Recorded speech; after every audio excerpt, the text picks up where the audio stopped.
I'm Jeff Hunt. He's Bill Thorpe. It's Tuesday.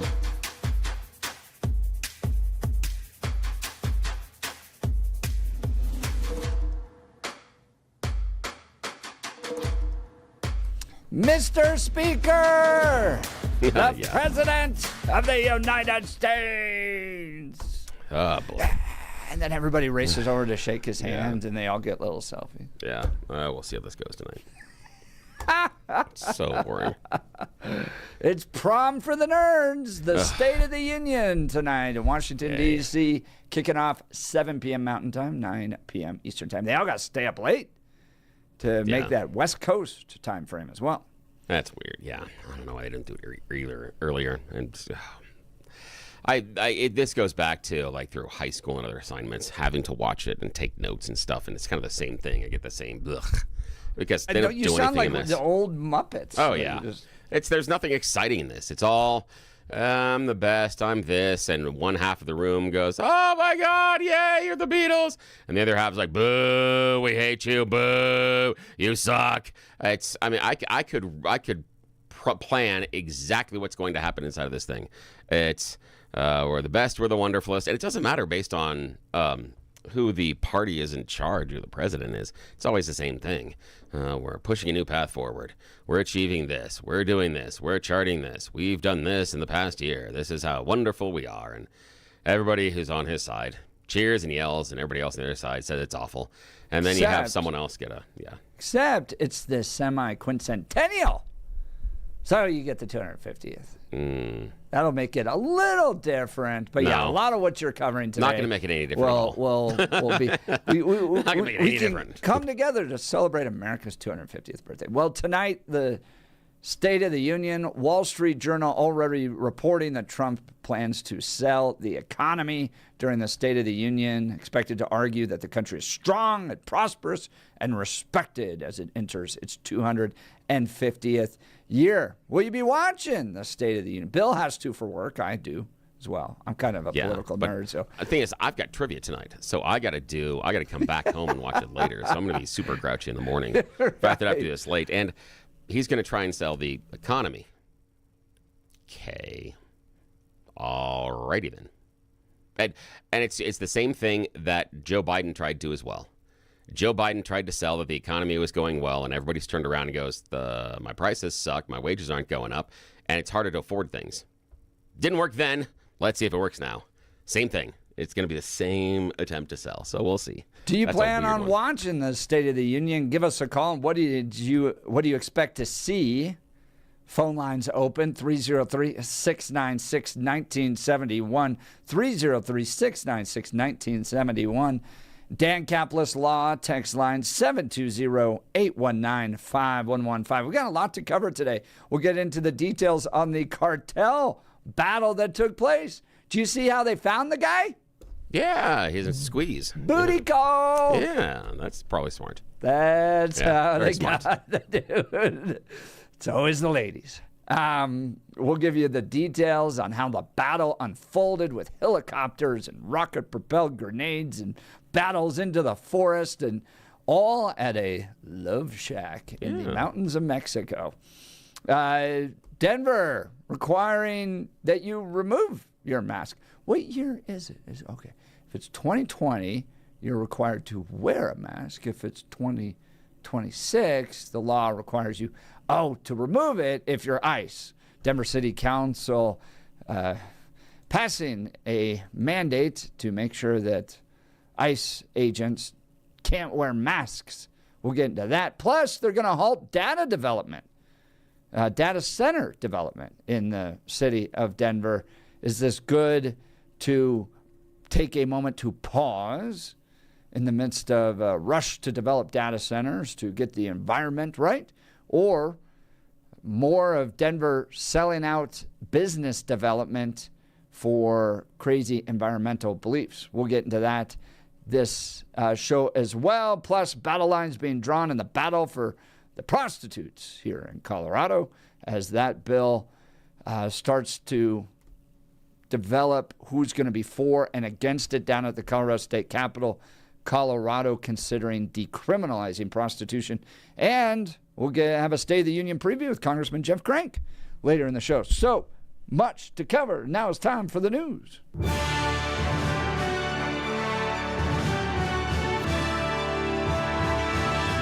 Blake Olson, news and comment. Hey, good Tuesday morning, 37 and partly cloudy in Denver. As you listen to Jeff and Bill this morning, with 36 degrees in the Springs, expecting highs in the upper 60s today. News sponsored by Pastor Camp Heating and Air Conditioning. For a new home heating and cooling system, contact your Lennox dealer, Pastor Camp Heating and Air Conditioning at pastorcamp.com. Conditions apply. See dealer for details. Our top story: flights to and from some parts of Mexico have been canceled or rescheduled after that wave of cartel violence following the killing of the notorious drug lord by the Mexican army with the help from U.S. intel. Visitors in Puerto Vallarta have been asked to stay indoors for now. Violence in other parts of the country have subsided and things are returning to normal. American, United, and Delta are waiving fees for people to go through Guadalajara and Puerto Vallarta over the next few days. 47 will deliver the State of the Union address in prime time tonight, 7 o'clock Mountain. At least a dozen Democratic lawmakers, possibly many more, are planning to boycott the president's address to a joint session of Congress.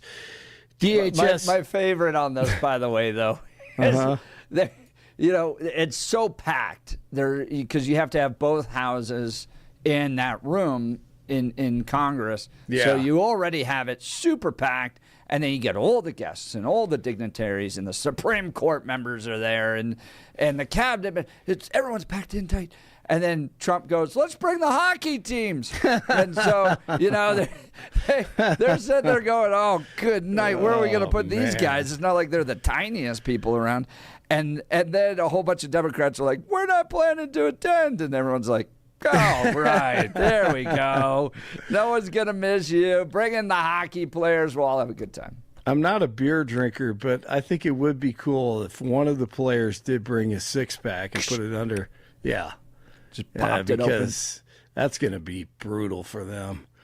There is no doubt about that. Oh, wait, hold on this. Sorry to keep interrupting you, but Faith, the history teacher, friend of the program, texted in that she has a State of the Union bingo card that she provides to her AP government students. Faith, I took AP Gov. It was like one of the classes I did best in. Yeah, I bet. Yeah, AP English, not so much. But she assigns this to her AP government students as a bingo game. If you want to, non-student adults can make it a drinking game. Oh, so, there you go. Bill, what we should do is let's get this. Let's figure out a way to get this online. Okay, let's see here. All right, here's number one. POTUS says a version of Make America Great Again. Or Make America Great or America First. Okay. POTUS says tremendous. Tremendous. yeah. That's a good one. POTUS says God bless. POTUS says Americans at least 5 times. So, Faith, if we could get this, like almost like the it's screenshotted. If I could get a link to this, that would be better. We'll post it online. Yeah, that would be good. There you go. All right. So there are very few seats there. I mean, it really is packed. Yeah. What do they do? I mean, who stands up then?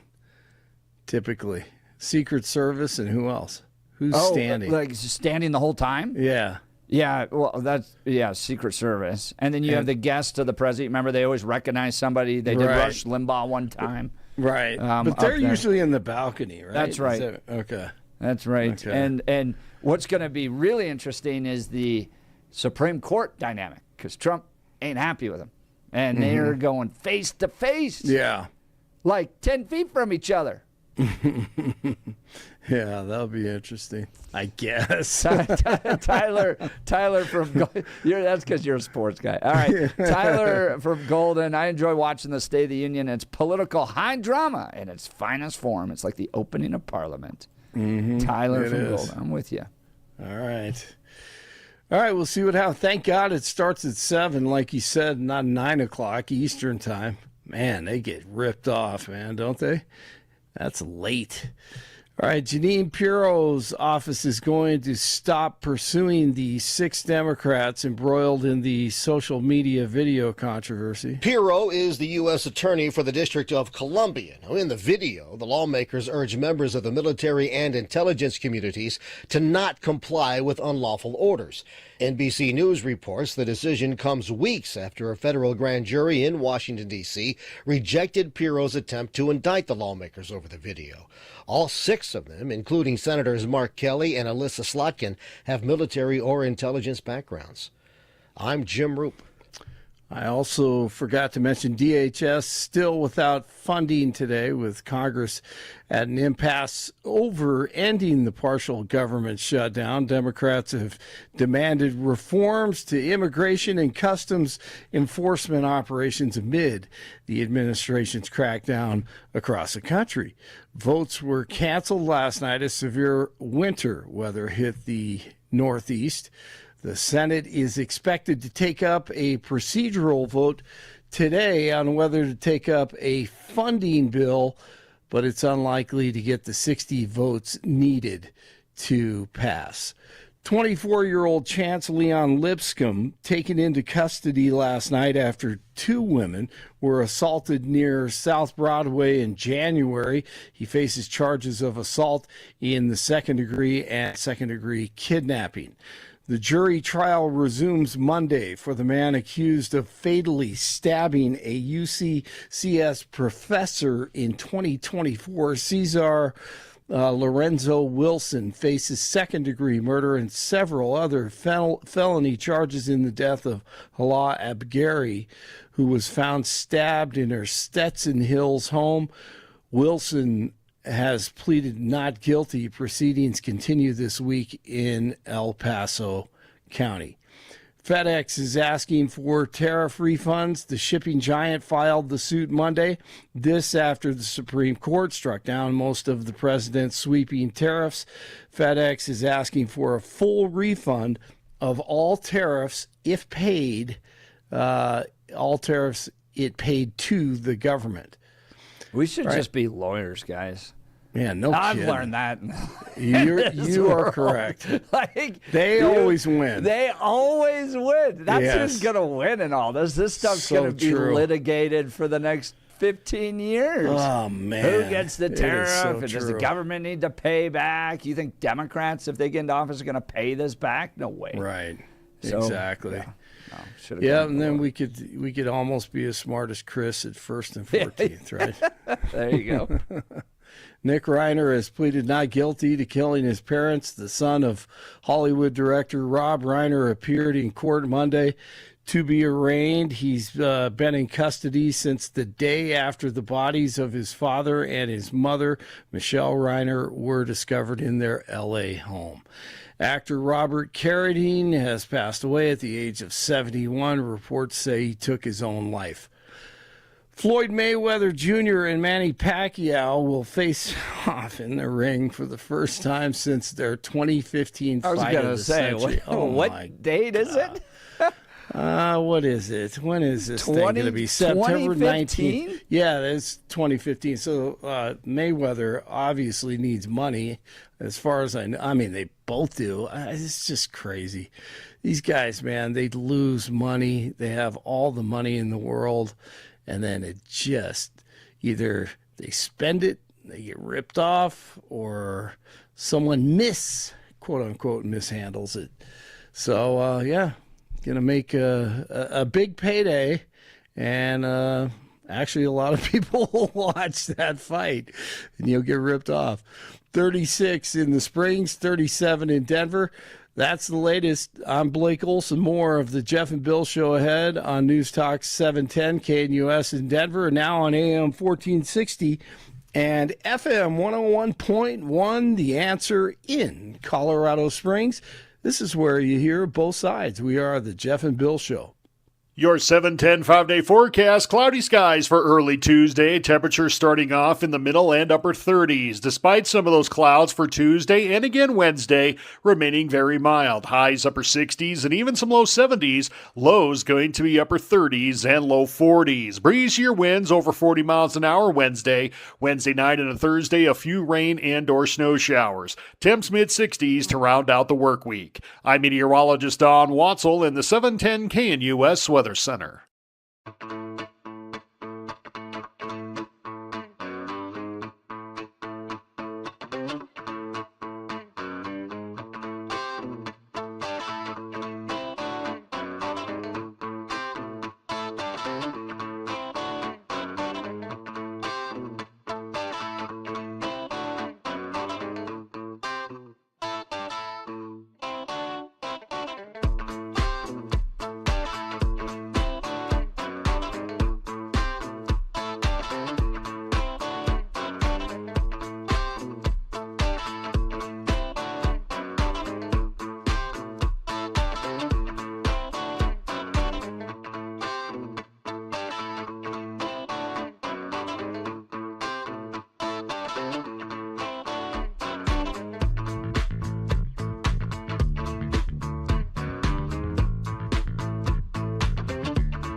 It's always the booty call that gets you in trouble.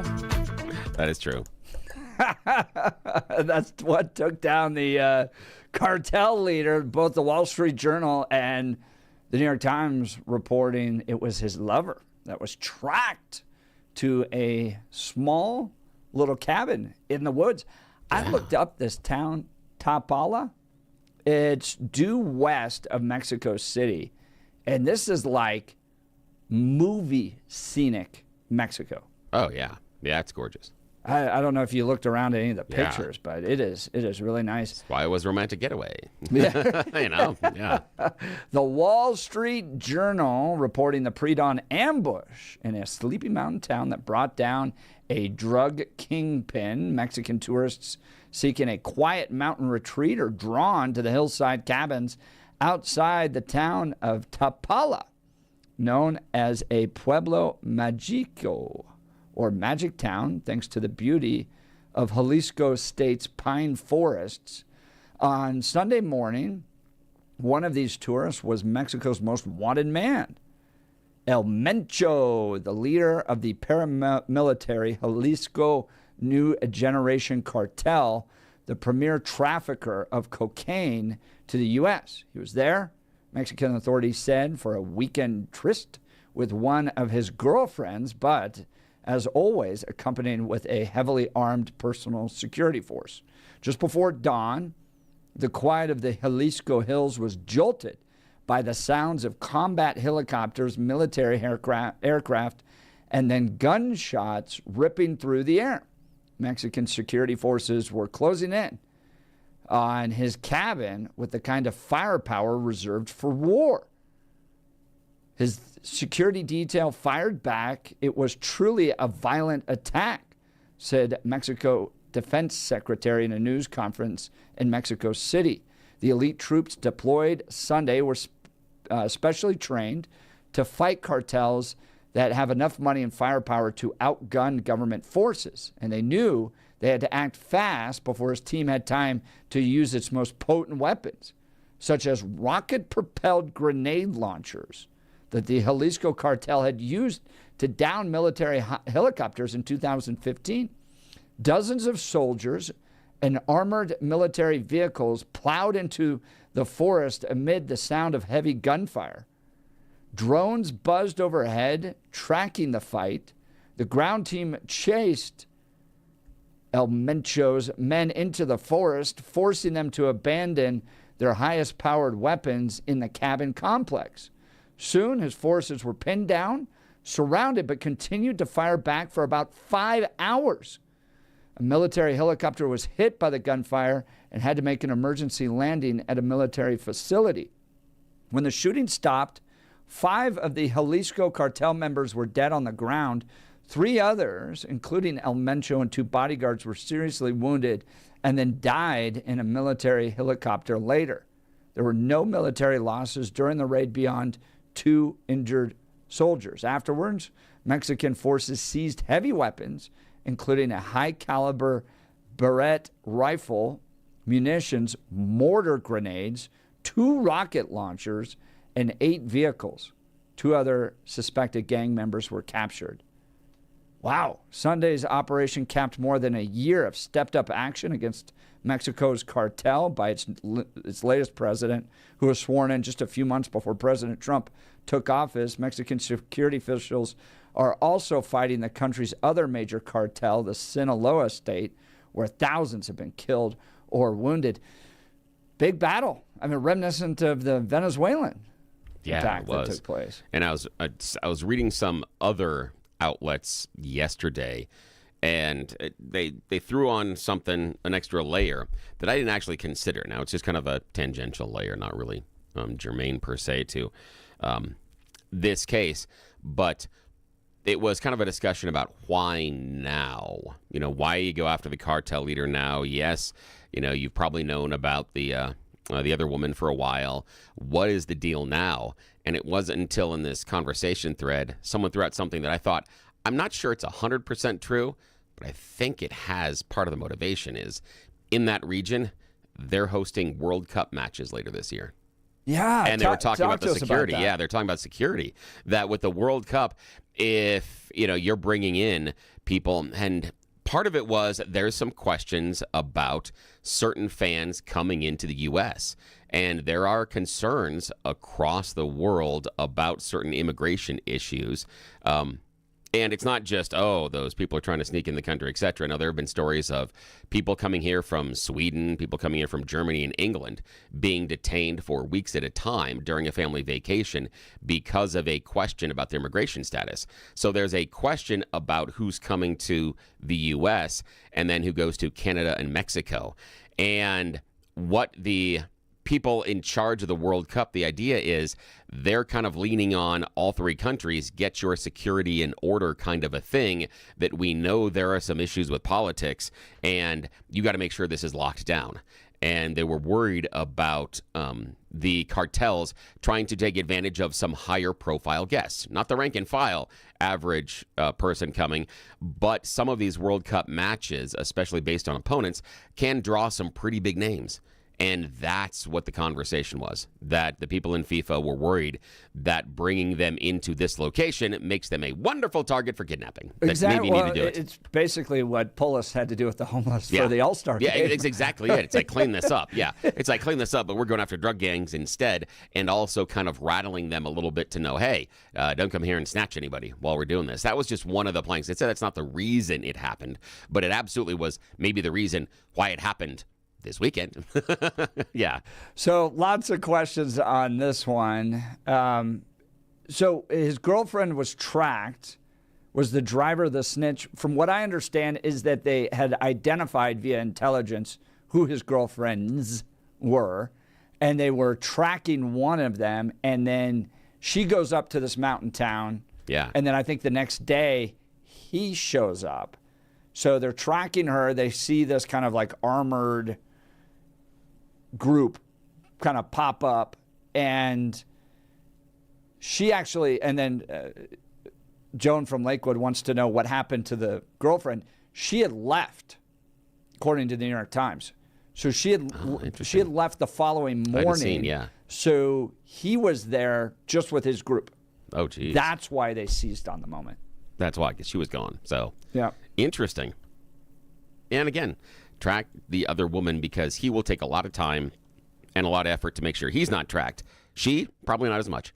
Probably not as much, especially given the fact that if you are the girlfriend of one of the head honchos, the drug cartel, you're probably not that worried about your personal security all the time. You probably have a lot of other things. People kind of know, oh, that's this person. Oh, that's this person. Kind of like when you go back to certain neighborhoods through New York and New Jersey in the 50s and 60s. You'd know who the people are.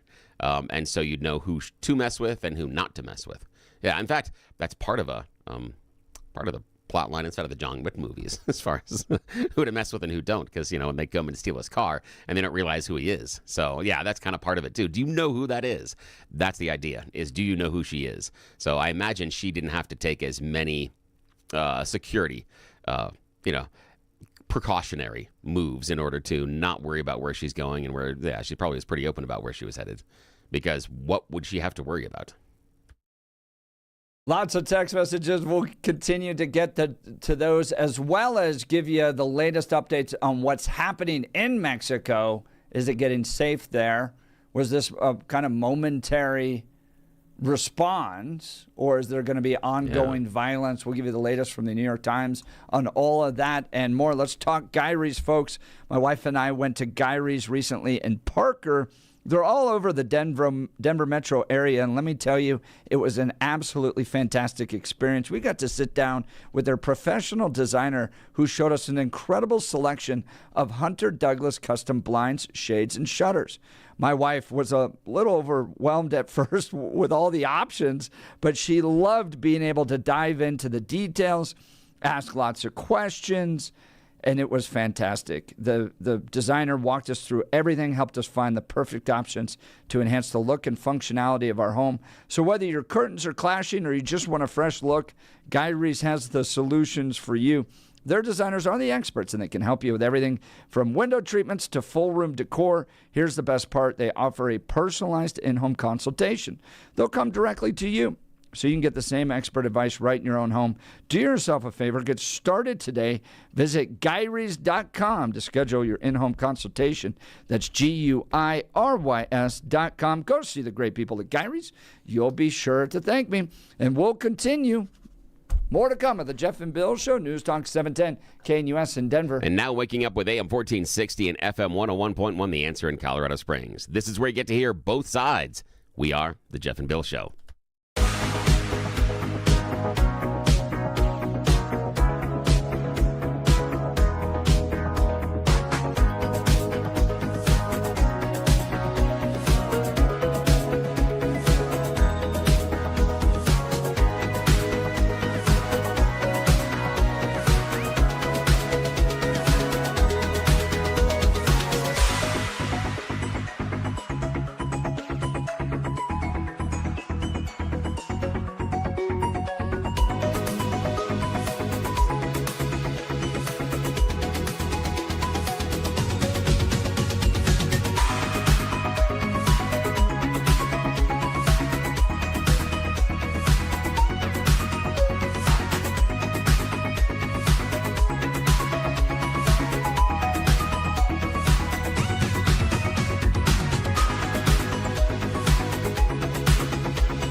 710 KNUS in Denver. And waking up with AM 1460, FM 101.1, The Answer in Colorado Springs. All along the Front Range, this is the Jeff and Bill Show. New York Times giving us updates on what's been happening in Mexico regarding the violence. A wave of it linked to the killing of the top drug cartel boss has erupted in several cities that are popular with U.S. tourists, prompting flight cancellations, roadblocks, cruise disruptions, and shelter-in-place alerts from the government. The major travel disturbances are unusual in a country where tourists are largely insulated from violence. Mexico welcomed a record number of international visitors in 2025 and is far and away the most popular international destination for American travelers. So what areas are affected? The disruptions have mainly taken place in the cities of Guadalajara and Puerto Vallarta, two popular tourist destinations in the state of Jalisco, though violence has spread elsewhere. On Sunday and Monday, the U.S. State Department issued a series of security alerts related to ongoing security operations and related road blockages and criminal activity, recommending that U.S. citizens in a number of destinations, including Puerto Vallarta, Guadalajara, Tijuana, Cancun, and Cozumel, shelter in place until further notice. Not bad for a kid who never took Spanish class. Yeah, good job. I studied French. All right, the latest alert issued on Monday afternoon stated that the situation has returned to normal in the states of, I can't pronounce that one. Okay, we'll go with the cities.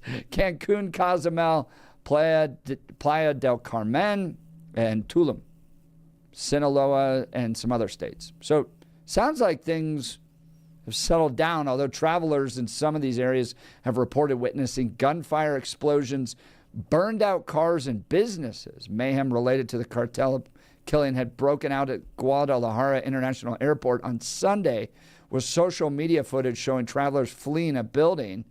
Taxis and ride shares were suspended in Puerto Vallarta.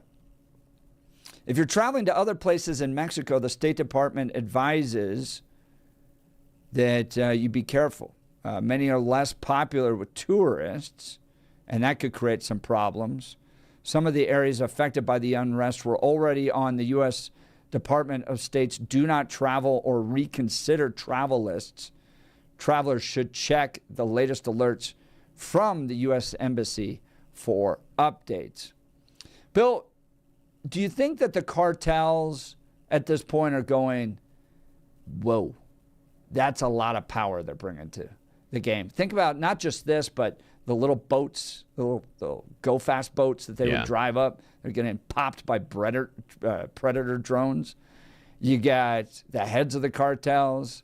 This was CIA, DEA intelligence that is tracking these guys. And then Mexico, to your point, fired up over the FIFA World Cup coming. That's part of it, yeah. Looking to want to clean. Maybe running around lighting gas stations on fire ain't the smartest thing to be doing right now. So maybe it was kind of a flash in the pan, and the best thing if you're going to be running drug operations is just keep your head down for a little bit. I don't know. What do you think how this is going to play out? I think the best thing is to just be quiet and don't do anything for a while, because Mexico has always had kind of a wink and nod relationship with the drug cartels. There has, over the decades, sort of been carved out areas in which they have been allowed to operate and then influence local politics and the economy. And part of that is built off of the drug cartels providing the safety and security that the government can't. And there are legions of stories over decades in Mexico, in smaller towns and areas, where something happens to a family and it's the cartel that comes in and helps out. A family's house is burned down. Someone can't pay for a funeral. Someone's child needs some medication or a surgery. And so the cartel understands that if you provide those things for the people in the villages, they're less likely to turn on you and help inform the government about you.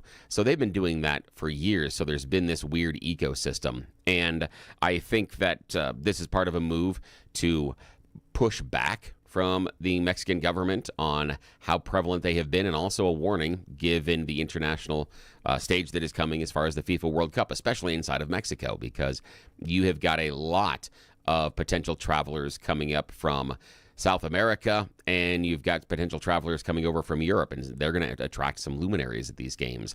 So I think some of it is, hey, keep your head down. I don't think this is the Mexican government going in to root out all of the cartels. I think this is a warning of, hey, you got to understand here that you got to keep your head down, stay out of the way, stay in the dark, and don't make what is coming look like a mess. And can you help me understand how this World Cup thing is happening? Because I always thought it was like in one city. But this is like all over the hemisphere. Well, it's Mexico, right? Canada, and the U.S. It's the first time it's been co-hosted, and it's stupid. Okay, maybe that's why I'm confused. Because I thought they did it in like stupid. Qatar at one point. No, it's just phenomenally like one stupid, place. and part of it is it's because of, again, FIFA is absolutely one of the most corrupt organizations on the planet, and it's easily the most corrupt sporting organization. Boxing has nothing on as corrupt as FIFA is. It is phenomenally corrupt, nearly top to bottom. And this is the game that I love, and I openly acknowledge this, that it is dirty, dirty, dirty on an international level, based on the people in charge and how they award tournaments, and especially the World Cup. There's a lot of money to be made and a lot of bribes that are paid. And the U.S. was somewhat the leader, but we don't necessarily have the facilities available, and so you can't do it in Mexico. Mexico doesn't have the facilities available, and they don't have the economic resources to build all of the stadiums that will be needed. Same thing with Canada. So it was kind of, well, here's what we do. And really the U.S. could, but some of our stadiums would need to have some conversions in order to meet FIFA rules and regulations, and the NFL owners didn't want to do that. So that's kind of how this was brokered as a deal between Mexico, Canada, and the U.S., that, hey, if we just pool all of our bribe money and do this, then we'll get this way. Because, that's how the World Cup is awarded, based on bribes almost every time. So that's kind of how this was, is it became enough of a deal that created enough cover for them to go ahead and award it. Remember, last time around, they awarded it to a Middle Eastern country where you're supposed to play the World Cup in the summer, and it's like 120 degrees. So they moved it to the winter. Not because they chose the wrong place to hold it, because the check cleared. They moved it to the winter. That's how committed they are to the bribery. They are not willing to go somewhere where the players will not die on the field during the time in which the tournament should usually be played. So they will instead move it to another season. But I don't understand. If you want to attend, you got to now travel not in between just cities in a state. You have to travel in between multiple countries? Yeah. If you're going to attend this? Yeah, but if you're going to attend it, and again, the number of people that have the economic resources to go to a number of games, that is few and far between. These tickets are expensive. These tickets are really expensive. So the idea of going and hopping Mexico, Canada, the U.S., if you're coming from somewhere else, you already have the passport. So it really only constrains people that don't have passports from Canada, the U.S., and Mexico, because if you're coming from outside, you already have it. So that movement isn't necessarily as problematic as for others. But yeah, this will be. I love the World Cup, but everything that goes on behind it in order to pull it off is absolutely just dirty and full of bribery. And you think that some of the deals inside of the Denver Metro get a little wonky. It's nothing compared to the layers and layers of things involved in FIFA. Just look at the last World Cup. Go research how many people died while building the stadiums. Then research how they got that workforce. Slavery. So, yeah, it's dirty, top to bottom. So many bad things happened, yeah. Well, in light of the attacks taking place in Mexico and the corruption with FIFA, it's all just reminding me, strong borders, protect what you got. All right. More to come at the Jeff and Bill Show. Let's talk advanced hair restoration. Guys, if you're losing your hair and desire to have it back, then Advanced Hair Restoration has the easiest guaranteed solution. Their simple one-day treatment offers life-changing results. I've seen it with my own eyes. Guys, it's not magic, but close to it. They put hair where you need it the most, and bam, it grows. It's actually science, though. Advanced Hair has it all. Top-rated Dr. Tanya Paul's modern technology. And best of all, you get your own natural hair that begins regrowing the very next day. Advanced Hair will even guarantee it will grow for life. So schedule your free consultation now, 720-459-HAIR. If you qualify, you'll get $250 off and 250 free hair grafts. Advanced Hair is the winner of Westward's Best of Denver and has changed the lives of tens of thousands of people. So don't wait. Check out the before and afters online for yourself, 720-459-HAIR or advancedhair.com, 720-459-HAIR, advancedhair.com. Coming up, we have Bill Thorpe's You Choose the News, where we take our own careers into our hands. You're not going to want to miss it. This is a fun one. The Jeff and Bill Show, 710 KNUS in Denver. And now waking up with AM 1460, FM 101.1, The Answer in Colorado Springs. This is where you get to hear both sides. We are the Jeff and Bill Show.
710 KNUS in Denver. And on AM 1460, FM 101.1, The Answer in Colorado Springs. All along the Front Range, this is the Jeff and Bill Show. And as that commercial just mentioned, Yes. we'll be carrying the State of the Union live tonight on 710 KNUS. Yeah, 7 o'clock tonight. And Yeah, join us for 1440 AM. So if you are looking where to watch that or listening to it, or if you're driving and commuting, like I have kids in a million activities tonight, you can listen to it right here, 710 KNUS. And sometimes listening gives you a different impression than watching because you don't see some of the performative theatrics, that instead you're focusing on the words. So it might be a different, way to listen and see what you hear. We have a State of the Union bingo that's been provided because our listeners are amazing. Yeah, this is awesome. We have a teacher that has provided that, Faith the history teacher. And I'll post that on 710 or on x.com/Jeff Hunt, and you can get the bingo card there. Yes. And Faith, she even has, this is what she does for her students. Yes, these are what the students are doing. And she teaches in a major school district here. And if you want to add adult beverages to your bingo card, go ahead. That's your choice. But Mr. Thorpe, there's some homework here. Uh-oh, that's not good. What are the 5 topics you really hope President Trump addresses this year, and how well did he address them? That's interesting. What are 2 areas of domestic public policy that seem to be most important to Trump? What are 2 areas of foreign policy that seem to be most important to him? So there's homework here, Bill. I'm so excited. Man. Faith and I are so excited to watch you have to do homework, especially after being at a bar all night. Yeah, it's going to be fun. I'm super excited about that one. All right, now it's time for some You Choose the News. Yes, it's that time of the morning where we get to break the rules. Nobody in charge. Here, the radio station wakes up until 7 o'clock, so when Jeff and I figured that out, we are taking full advantage of being left unsupervised. Thus, we created You Choose the News. It is America's favorite fake radio news game show, and this is how it works. I have browsed the interwebs for moments this morning to find these stories right here in my hands. I've given them even more ridiculous headlines so that we can goof off for a little bit because this is kind of fun. Plus, we humans do a lot of stupid things. As always, Blake Olson joins us from the news department. Jeff is in the studio. Gentlemen, here are the choices for this morning. Headline number 1, quick, grab the time machine. Headline number 2, technological advancement. Headline number 3, here's your sign. And headline number 4, time for a change. Mr. Hunt, your choice. Start with some time for a change. Yes, it is time for a change. Here we are referring to a recent article from the Financial Times. Why exactly the Financial Times was delving into this issue, I have my questions. But they report, you decide. Here we go. Recently, the Financial Times said that every 6 months we need a change in our life. This is really, really important for not only your well-being, but also your body, because you can get real sick if you don't make this change every 6 months out of the year. And it gets really bad if you wait 9 months, because quite simply, the washing machine isn't removing everything. What are we doing? The Financial Times says you got to change your underwear every 6 to 9 months. No, Blake. They don't mean just changing the pair you're wearing. They're saying throw all the others out and then get new pairs. Oh, yeah, okay. I know. I was worried about that too because at first I'm like, at most I go 14 days. I mean, come on. I'm easy. And then like, no. You've got to actually change the entire catalog of your underwear every 6 to 9 months. This sounds to me like it's the Financial Times, and they are just getting some sort of input from the Fruit of the Loom Underwear industry. Exactly. Right. Fruit of the Loom's laying some stuff down. Now, information says that it's really about 6 to 12 months is the appropriate lifespan for your undergarments. In 2021, a consultant suggested another approach, said that maybe 50 washes for a pair of cotton underwear would be just fine. I'm not creating a chart as far as how long. This is easy. Once there's holes in it, you swap it out. Why? Yeah. What other reason? But there's sometimes like bacteria growth. Is that reason? Yeah, why? it's basically that it doesn't get, because most of us, if you're not washing your underwear, if you're doing it in cold or warm, it's not going to kill all the bacteria. So after a while, there's a little bit of buildup, and you can't get rid of all of it. Is what the science hippies are telling us. So that's the thing. Yeah, I'm pretty sure George Washington did just fine without the thing for me, following this rule. I know, but he didn't have any teeth. I mean, I'm not sure. I don't know if it's connected. I'm just saying that. I take that risk. Yeah, teeth. Exactly. So, okay, Blake, your turn, sir. Quick, grab the time machine, technological advancement, or here's your sign. Quick, grab it. The Yes. time machine. Quick, grab the time machine. They were searching for the time machine recently in Scottsdale, Arizona at a local Circle K because the store manager is being sued over a lottery ticket that he went back in time to claim. Now, here's the story. We find ourselves in Maricopa County Superior Court asking a judge to decide who legally owns this $12 million lottery ticket. November 24th, 2025, customer walks into the Circle K on Bell Road in Scottsdale, asks the clerk to play the previous lottery numbers that they had. So ran those. The clerk printed $85 worth of $1 tickets, some random numbers in there as well. Customer paid only $60 worth, left 25 tickets behind on the counter. Huh, that's interesting. Yeah. Well, the manager notices that night, one of those leftover tickets matched all 6 numbers, hitting the jackpot of $12 million. The 4th largest pick in the history of the Arizona Lottery. Well, the next morning, the manager arrives for his shift, finds the winning lottery ticket in the pile, takes off his uniform, clocks out, purchases said ticket from the person behind the counter, and then signs the back of it and redeems his winnings. Now, That seems like it belongs to him. Circle K says, no, it does not, according to the Arizona Administrative Code. When a retailer prints a lottery ticket that a customer refuses to pay for or abandons the ticket on the counter, it isn't resold ever. It becomes the property of the retailer, meaning Circle K owns the winning lottery ticket, not the manager. Yes. Gotta get your time machine in order to do it better. Circle K is really hurting. I know. So They're the really CEO's hurting. going to have a big raise. Okay, final choice this morning, Mr. Hunt. Technological advancement or here's your sign. Here's your sign. Yeah, here's your sign. Bill Engvall fans remember that classic bit. Hey, it's easier to find the dumb people if you just give them a sign because then you can see them coming. This is almost as good. The internet is rife with bad ideas, but this one may just take the cake. Andrew Tate and his buddies preach about the best and worst ways to attract women. But Cavicular Online takes it one step further by encouraging his followers to improve their looks to Looksmax by hitting themselves in the face with a hammer. No, he's being legit about this. So you look like a wrestler or something? Well, here's the idea. Now most people go to the gym, they try to make themselves a better person. But according to this online influencer who recently has popped up because his frequent use of the N-word, guy's kind of an asshat online. The young influencer, though, named Braden Peters, has managed to associate himself with all the worst male role models on the internet and then power trip with them as well. So he finally committed to be as handsome as possible, and he says what he's doing is hitting himself in the face with a hammer. What he's saying is that weird theory that if you break a bone, it comes back and heals stronger, which is not true. That he thinks that if you smash parts of your face and your bones with a hammer, it'll grow back and you will look better. He's currently smashing his cheekbones in order to have better cheekbones. Jeez. Yeah, the thing is, you can't control how the bones grow back. They don't know what it's going to look like. You're causing pain to the surrounding tissue. There are lesions, you can create infections, you can... Yeah. The thing for me is that I just really hope with all these Andrew Tate fans and these Lookmax guys, I think this should be absolutely the number one trend out there.